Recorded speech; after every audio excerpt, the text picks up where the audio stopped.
Dragon Ball was the first anime I've ever seen in my entire life.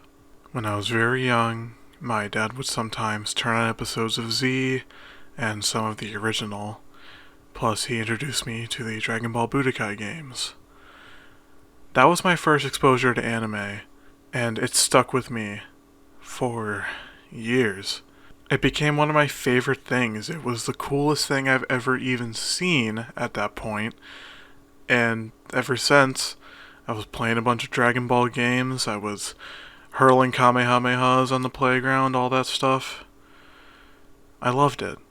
Whenever my dad would find a new Dragon Ball game that he thinks we'd be interested in, we would play it for days. It was the only thing we'd talk about sometimes. It was just so cool, and I barely even knew much about the series at that point. I sort of fell out of enjoying the series after a little bit, just because I was more interested in other things. But when Dragon Ball FighterZ came out, it reinvigorated my love for the series, and I got back into it. I became a bigger fan than I used to be. It was even around this time that I got into Dragon Ball Z Abridged. And even though it's comedic and everything, and I knew that at the time, it's very clearly a love letter towards the series, and I recognize that, and it helps me understand everything about the series even more. I became a Dragon Ball fan once again. Akira Toriyama essentially made a part of my childhood.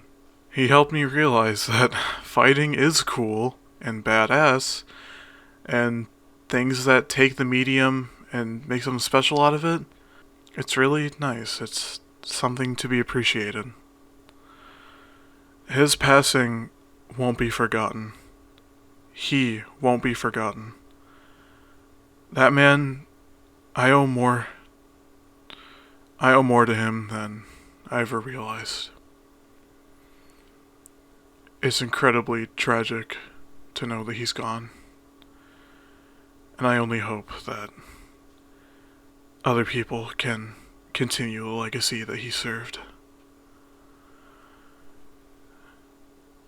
Dragon Ball deserves to live forever, just as much as he did. Rest in peace.